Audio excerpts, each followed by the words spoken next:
নমস্কার, আজকের ভিডিওতে আমরা একটা অনগোয়িং লিগ্যাল ব্যাটল নিয়ে কথা বলবো যা প্রায় 10 লক্ষ ওয়েস্ট বেঙ্গল সরকারি কর্মচারী ও পেনশনারের জীবনে প্রভাব ফেলে দিয়েছে। সেটা হলো ডিএ বা ডিএনএস অ্যালাউন্স নিয়ে মামলা। এই ভিডিওতে আমরা জানবো এই মামলা শুরু কোথা থেকে, কিভাবে হাইকোর্ট এবং সুপ্রিম কোর্টের মধ্যে চলছে আর এটার আজকের অবস্থা কি। প্রথমে জানতে হবে ডিএ বা ডিএনএস অ্যালাউন্সটা কি।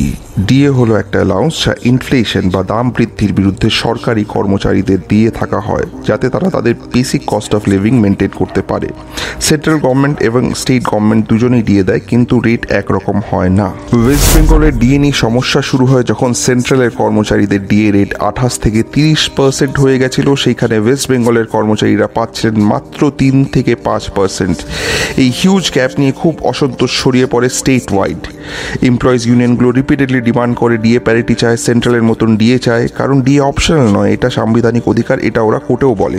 2021-22-এর মধ্যে ডিএ নিয়ে বেশ কয়েকটা এমপ্লয়ি ইউনিয়নস ক্যালকাটা হাইকোর্টে কেস ফাইল করে। তাদের মুখ্য দাবি ছিল ডিএ কিন্তু সরকারি দয়া নয়, এটা আমাদের আর্টিকেল 14 রাইট টু ইকুয়ালিটি এবং article 16 right to equal opportunity in এমপ্লয়মেন্টের অধিকার। কোর্টে কেস চলতে থাকে। Finally 20 May 2022 Calcutta high court landmark ruling দেয়, বলে যে dearness allowance is not a bounty, it's a legal entitlement. মানে ডিএ কোনো দয়া নয়, এটা একটা আইনি প্রাপ্য। আর কোর্ট ডিরেক্ট করে স্টেটকে ডিএ সেন্ট্রালের মতন করতে হবে। স্বাভাবিক ব্যাপার, ওয়েস্ট বেঙ্গল সরকার এই জাজমেন্টে রাজি হয় না। তারা বলে স্টেটের ফিনান্সিয়াল অবস্থা খুব ক্রিটিক্যাল, এই রকম ডিএ প্যারিটি দিলে বড় প্রেশার পড়বে বাজেটের উপরে। তাই তাড়াতাড়ি সুপ্রিম কোর্টে আপিল করে ক্যালকাটা হাইকোর্টের বিরুদ্ধে, কিন্তু সুপ্রিম কোর্ট কোনো স্টে অর্ডার দেয় না, মানে হাইকোর্টের অর্ডার টেকনিক্যালি অ্যাক্টিভ থাকে। তারপর সরকার 3 থেকে 4% করে কিছু ইনক্রিমেন্ট অ্যানাউন্স করে, কিন্তু ফুল প্যারিটি দেয় না। ডিএ প্যারিটি যদি একবারে দেওয়া হয় তাহলে রাজ্য সরকারের উপরে আরও একটা বড় ফিনান্সিয়াল বার্ডেন আসবে। 2025-এর এস্টিমেট অনুযায়ী টোটাল এরিয়ার 2009 থেকে 2019 অবধি 41,770 কোটির মতন এমপ্লয়ি অ্যান্ড পেনশন এফেক্টেড হবে 10 লক্ষ। তাদের ডিমান্ড ডিএ সেন্ট্রালের সাথে ম্যাচ করে দেওয়া হবে এবং ব্যাকডেটের এরিয়ার্সও পে করতে হবে। ফাইনালি মে 16, 2025-এ সুপ্রিম কোর্ট থেকে জাস্টিস সঞ্জয় করোল আর জাস্টিস সন্দীপ মেহতা একটি ইন্টারিম ডিরেকশন দেয়।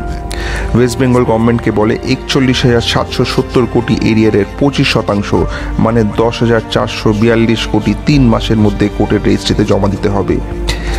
সুপ্রিম কোর্টের এই অর্ডারটি একটা ঐতিহাসিক মুহূর্ত ছিল। এই হিউজ অ্যামাউন্ট 10,442 কোটি একসাথে জমা দেওয়া কোনো সহজ ব্যাপার নয়। ওয়েস্ট বেঙ্গল গভর্নমেন্ট বুঝতে পারে যে নিজের ট্রেজারির থেকে এরকম বড় পরিমাণ টাকা দেওয়া সম্ভব নয়, তাই তারা একটা লোন স্ট্র্যাটেজি তৈরি করে।